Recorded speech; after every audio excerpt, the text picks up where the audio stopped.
अभ्यास करायची, आपली लेकरं प्रचंड संघर्ष करायची, आपली लेकरं प्रचंड धैर्यानं प्रत्येक परीक्षेला प्रत्येक स्पर्धेला सामोरं जायचे. परंतु कुठेतरी 2 मार्कांना, कुठेतरी 4 मार्कांना, कुठेतरी 5 मार्कांना आपली पोरं त्यातनं बाहेर पडायची. आणि ही बाहेर पडलेली स्वप्न पोरांच्या माध्यमातून पूर्ण होत नव्हती. परंतु त्यावेळेस तुमच्या माझ्यातला एक सर्वसामान्य शेतकऱ्याचा, ऊसतोड कामगाराचा पोरगा उभा राहतो आणि पोटाची आतडी पिळवटून टाकेल एवढं उपोषण तुमच्या लेकरासाठी करतो. या जगामध्ये, या भारतामध्ये आजपर्यंत झाली नाही अशी ना भूतून भविष्याची अशी 14 ऑक्टोबरची सभा घेतो. आणि त्या कोट्यावधीच्या सभेनंतर हे सरकार त्यांच्या सरकारी कार्यालयामधली दप्तर धांडवतं, त्या दप्तरामधल्या दोऱ्या सोडतं. लाल फितीत अडकलेल्या कारभारासोबत आजपर्यंत मराठा समाजाच्या कुणबीच्या नोंदी ज्या लपवून ठेवल्या होत्या त्या बाहेर पडतात. गावागावातलं कुणबीचं पुरावं बाहेर येतात. आणि आमची लेकरं ठाण्याला 4 पोरं लागली, मुंबईला 10 लागली, साताऱ्याला 20 लागली, सोलापूरला 30 लागली, अशा संख्या बाहेर पडतात. कुणाची पोरगी MBBS ला लागते, कुणाचं पोरग इंजिनिअरिंगला लागतं, कुणाचा नातू एखादा चांगल्या लॉ कॉलेजला लागतं. आणि अशा प्रकारे गावागावातली वड्या वस्त्यावरची ही पोरं सगळी यशस्वी होतात. आणि ते यशस्वी होण्याच्या मागे एकमेव कारण असतं, त्याचं नाव आहे मनोजदादा जरांगे पाटील. कित्येक वर्ष हा समाज अन्याय सहन करत होता. परंतु ह्या नेत्यानं त्या अन्यायाला वाचा फोडली. आणि अन्यायाला वाचा ही शांततेच्या मार्गाने, उपोषणाच्या माध्यमातून फोडली.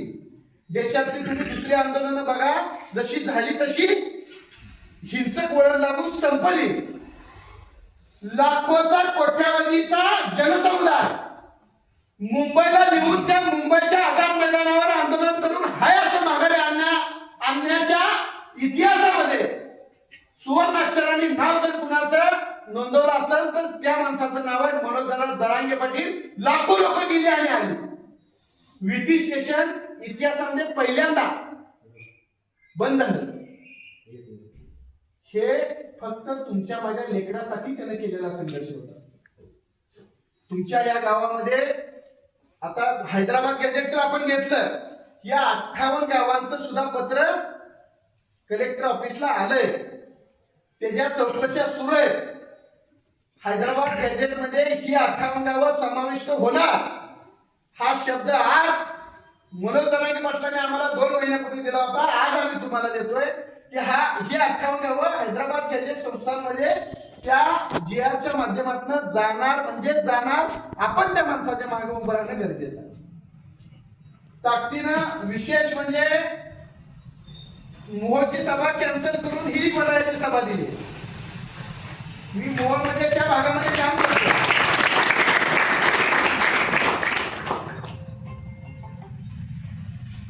ही सभा भूतून भविष्याची अशी ऐतिहासिक झाली पाहिजे. घराघरातनं बाया बापड्या बाहेर आल्या पाहिजे. आणि ऐतिहासिक अशा नेत्याला ऐतिहासिक अशी मानवंदना आपण दिली पाहिजे. या गावात कित्येक वयस्कर माणसं असतील ज्यांच्या चेहऱ्यावर सुरकुत्या पडल्यात, पायाला भेगा पडल्यात. त्यांची हयात सगळी कुळवावर, रुग्णावर हात ठेवून संघर्ष करण्यामध्ये गेली, ढेकळं तोडवण्यामध्ये गेली. परंतु त्या सुरकुत्या पडलेल्या चेहऱ्यांना कधीतरी थरथरणाऱ्या हाताने आपल्या लेकासाठी, आपल्या लिकीसाठी, आपल्या नातासाठी, आपल्या नातवासाठी एक स्वप्न बघितलं होतं की माझा नातू MBBS डॉक्टर होईल, माझी नात कधीतरी क्लास 1 अधिकारी होईल, माझ्या दारासमोर माझ्या गल्लीतनं लाल दिव्याची गाडी फिरेल. परंतु ही सगळी स्वप्न फक्त स्वप्न राहत होती. परंतु या स्वप्नांना वाट करून द्यायचं काम एका 35 किलोच्या माणसाने केलं. कित्येक प्रलोभने या सरकारनं दाखवली, परंतु एकाही प्रलोभनाला न भुलणारा हा नेता आपल्या वडाळा गावामध्ये येतोय. त्यामुळे त्याचं स्वागत जंगी झालं पाहिजे.